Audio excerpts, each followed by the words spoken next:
Welcome to ILTV's Insider. I'm Aaron Porras, and today, a popular topic for debate, healthcare. Specifically, Israel's healthcare system and how it compares to others around the world, especially given the debate between private and public health options. Joining us to discuss is Dr. Rinat Cohen, a pediatrician and a master in health organization and private sector medical consultant. And then with us from a social distance online, we have Professor Chaim Putterman, Associate Dean for Research at the Azrieli Faculty of Medicine of Bar-Ilan University. He's also a Professor of Medicine and Microbiology and Immunology at the Albert Einstein College of Medicine. And now in Israel today, essentially everyone is insured by law. That's a result of a healthcare bill passed in 1994. So, first off, my big question, Dr. Cohen, I'm going to start with you. What exactly does this mean? What basic health care is provided by the government or subsidized by the government of Israel? Okay, it means that more than 95% of the citizens in Israel have insurance at every minute, at everything they need. If it's hospital or a private or a primary care, secondary care, maternity care, etc. It means if you are in the community or when you are hospitalized. I said 95% because there are a few exceptions. The soldiers, the army give the services, the health services they need in the army, inside the army.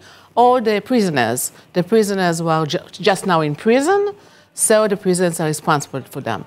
Other than that, every Israeli citizen who has an ID of Israel is capable to get these services.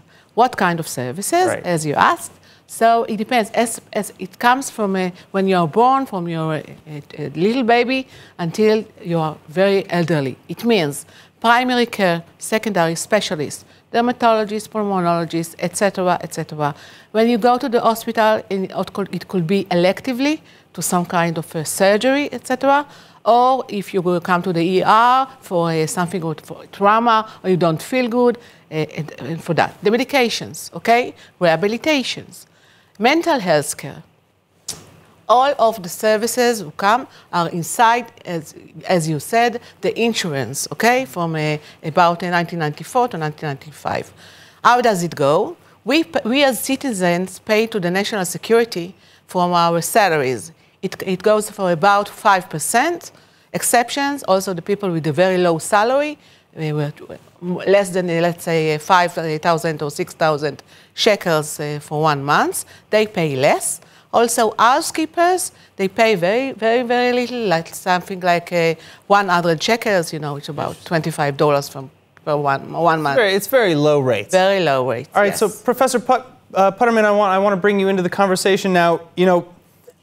What are maybe some of the limitations there that you've noticed? Because obviously, as we mentioned, not everything is covered, though. Right. So let me give you a personal example of a group of Israelis that are not covered, and this is coming from personal experience, and that is Israelis that are returning from abroad. Israelis that are returning from abroad have a waiting period until they are eligible to receive medical insurance. So that's another group that we need to think about. As for what these services cover, let me just go on the record and say that I think that the National Health Service of Israel is excellent, and that the blanket, as it were, covers everybody, as Dr. Cohen said. However, in many areas, this blanket is very thin, and many of the services that we would like to have covered are not covered. Like so what? While everybody is covered, not all of the services that physicians would like are covered by government payments. So where is the blanket thinnest? Where are the holes in the blanket even? I think there are many holes. For example, I'm a practicing rheumatologist. We treat patients with autoimmune diseases with a class of drugs called biologics. These are very expensive medications. We cannot give to our patients every single medication that is available. There are only certain biologic medications that are approved within what's called the health basket. I think the coverage is pretty wide, but there are quite a few hoops that rheumatologists and other physicians have to jump through for their patients to be eligible to certain classes of medications, especially expensive or unique ones such as cancer medications or biologic medications for other indications. So Dr. Cohen, back to you. Given the fact that some people maybe their medical treatments are not necessarily covered, what does that cost? Okay. Just to make make a comment, we are very fortunate these days, 2020, etc., that there are many technologies and new medication all over. While we are talking at these minutes, there are a few more new medication and technologies. And you can't put it all. There is the blanket, and as I said, the blanket is too short. You can't give it all. Also, let's say at everyone at his home, you can't give whatever you want. You can buy everything. You can't give anything you want to your children. Okay? You must tell them you can buy this or this. You can't buy both. Okay? And also, when you talk about medicine, it's very important to talk about the quality aspect. It means to give the right medication to the right person at the right time. Not every time it's right to give as Professor Pottersman just said, let's say any rheumatology disease or something, the third line before you started with the first line or the second line, okay? Also for a disease and for his well-being. So here in Israel, as he mentioned, we have the basket, okay? Every year, Israel puts about 500 million shekels for 1 year in this basket for new technologies and pharmas, etc., and also many services, as diet services, social services, mental health services, etc. And the blanket is short. The blanket is 500 million shekel for 1 year. Well, so who decides, and Professor Potterman, feel free to jump in, who decides which drugs and which treatments make it into the basket? Okay, so now actually in Israel we are a very comprehensive process. Every year, and usually it starts at the end of the last quarter of the year, around October to November. There is a very wide committee who sits, and at this committee we have representatives from the 4 HMAs of Israel, Klalit, Maccabi, Mauchedet, and Leumit. We have also many representatives from the citizens, okay? From the different agenda of the sisters. There are rabbis there, there are lawyers there, there are many, sometimes from patients who represent the patients in chronic diseases and illnesses.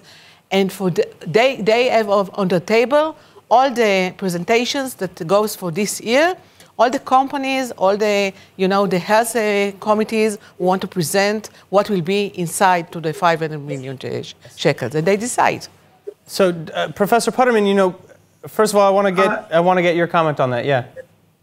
So that's absolutely true. I totally agree with Dr. Cohen. I think that that committee is an outstanding committee. It's comprised of really multiple professionals that have very valuable input. Senior physicians, economists, patient representatives. I don't envy the work of that committee. It is incredibly difficult. They're making very difficult decisions. Do you invest more in preventive medicine? Do you invest more in vaccinations? Or would you prefer to save one life than try to prevent disease in many? These are difficult decisions, as I mentioned, that are very hard to grapple with.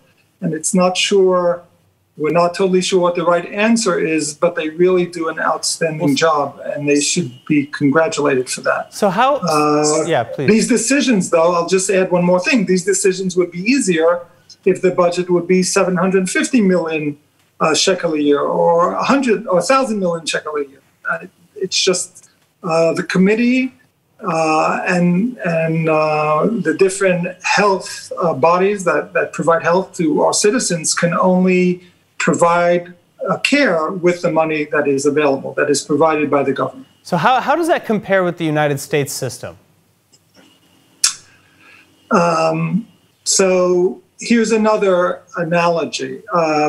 When we go to the supermarket, right? Mm-hmm. So you take whatever things you would like to purchase and you stand in line. And there are usually only 4 cashiers that are working at any given moment. and you have to stand 15 minutes in line until your turn comes to pay. If the supermarket management would pay for 20 cashiers at a time, you wouldn't wait so long. And I think something similar is happening in healthcare as well. For example, an MRI for a destructive lesion of the knee might be within the basket and it's approved, but there aren't enough MRIs for us to be able to do an MRI that day, even for an approved indication. And as part of our national healthcare system, there's also queuing and waiting. And we know that also from Canada. We know that from the UK. In the United States, people with healthcare insurance can go to an MRI and have it done within a couple of hours. Do not have to wait 3 months for an MRI. But there are some horror stories of people here in Israel, that we know of that wait sometimes even months, who are told, that treatment, sure, that's covered, but you might have to wait even until next year to get that test. Is that purely a function of, lack of staff? It's lack of resources more broadly. Even if the machines are available and the imaging facility is available, you can have staff that only work for part of the day. They don't have the machine going 24/7 like in some private facilities in the United States. So it's really a question of investing in the resources, having enough MRI machines, having enough radiology technicians, having enough radiologists to read said MRIs, having enough primary care physician and orthopedists to then interpret that information. Dr. Cohen? Actually, you said something about the MRIs. It's very important as an example, okay? You know that in Israel, that we are short of MRIs. We are short of many other technologies.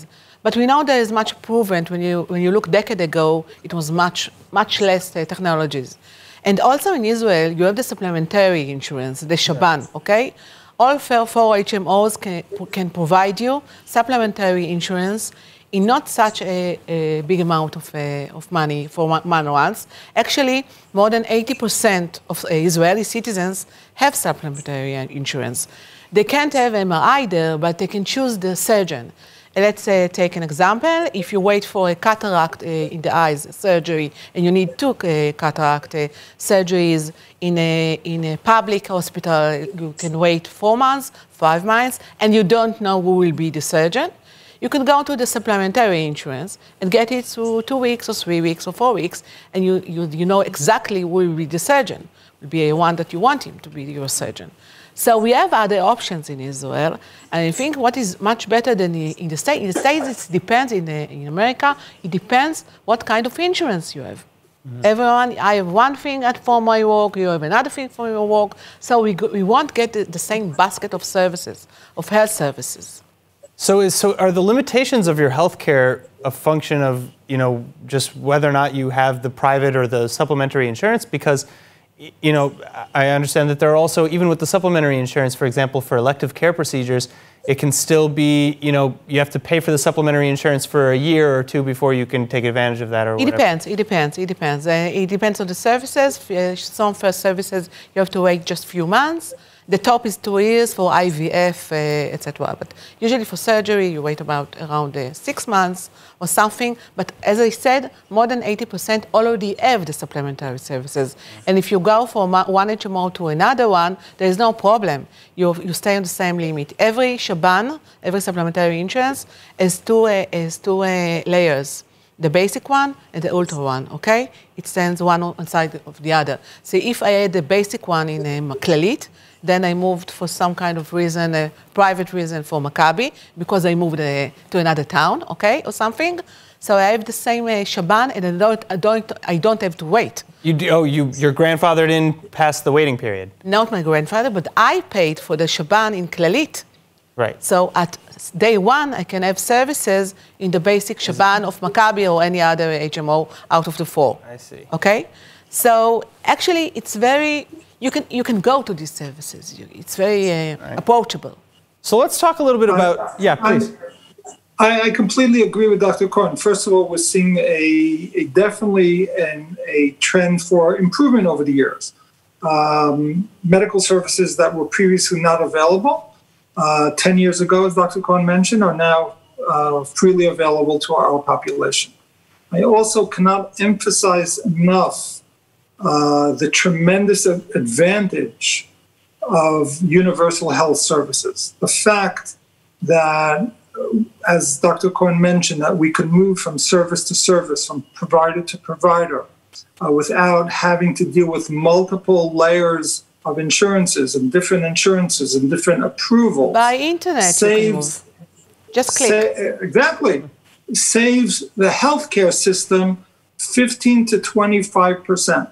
15 to 25% of the tremendous expense that the U.S. and U.S. citizens spend on healthcare is wasted. It just goes on bureaucracy and paperwork and insurance executives instead of it going into treating patients. Yes, but we can't ignore you mentioned the GDP. We can't ignore, as you said, in the States it goes between 15 to 20 or even 25%. Here in Israel, unfortunately, it's around the 7%. So that's the pity side of this, okay? And unfortunately, although we have a very good health system with very high technology, etc., about more than 35% goes from out of pocket, private money. So we pay to national security, we pay for the Kupot Cholim, for the HMOs, and we get just only 65 of what we need. We can give a very good example, the dental health, okay? Right.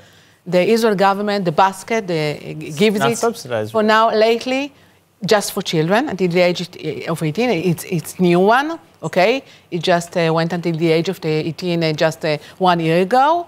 And also a new thing is it's for the elderly. I think it's about 75 years old.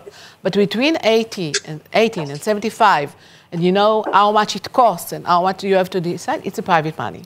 It's a lot. It can be a lot. Yes, it can be a lot. Right. All right, so let's talk a little bit more about the cost, because I want to break down, some of the benefits and the pros and the cons really of the cost of the socialized or more socialized healthcare system that we have here in Israel, because one cost of that, as we mentioned earlier, is that we have fewer staff maybe to man these things. So how is this shortage coming or being addressed really? Actually, when you look at the numbers of how many physicians we have for the population, we are not that good. But maybe it's better that Israel is such a geographic, small country. You see that most of the services are given. We know that in Israel we talk about a lot about how it is different if I live in Kiryat Shmona in the north of Israel, or if I live in Tel Aviv. So for sure I'll get better services and better physicians and better technologies in Tel Aviv. In Tel Aviv, as we call it, Tel Aviv city widely. Bubble, right. Okay, from Gdera to Chodera, okay? And we know for sure that in the suburbs, or the north and the south, or if I go from the Arab population, or from the ultra-Orthodox, or maybe from other populations, maybe I want to have the same high-level services and appropriate services and physicians, etc. So we have a lot to deal with. So Professor Putterman, why don't you join in here? What do you think is the solution really to that problem? So I'd like to add to that. So again, the magnitude of the problem of waiting and lack of certain services, part of it is not under our control, right? The United States has decided that 14 or 15% of the GDP goes to healthcare. While in Israel, our government has decided that we can afford 7%. That is not a problem of the local hospital. It's not a problem of the Kupat Cholim. It's not a problem of the Ministry of Health. That's what the government has decided that's allocated to health. We need to advocate for more, but we need to do the best we can with what's allocated to us. As Dr. Cohen has mentioned, with that money, there's a maldistribution of resources. So even for approved services, I practice in the north, in what's called the periphery, next to Ziv Hospital and Nariya Hospital. The waiting time, for example, for an orthopedic surgeon, again, I'm mentioning the musculoskeletal specialist because I'm a rheumatologist, so I know, you could be waiting 4 months while in Tel Aviv, with the same insurance exactly, the waiting time is much shorter. And therefore, one of the solutions to this maldistribution needs to be incentivize physicians to redistribute so that all specialties are pretty much equally distributed for all of our populations, whether it's villages in the north, villages in the south, the ultra-Orthodox or Arab population, etc. So what about reducing costs of the healthcare system as opposed to just waiting for a budget windfall? For example, advocating for cheaper pharmaceuticals, because I know that there's not a lot of transparency in the pharmaceutical industry with what Israel is paying for. Yes, it's another problem, because on one side you want to have the best technologies, the best pharma.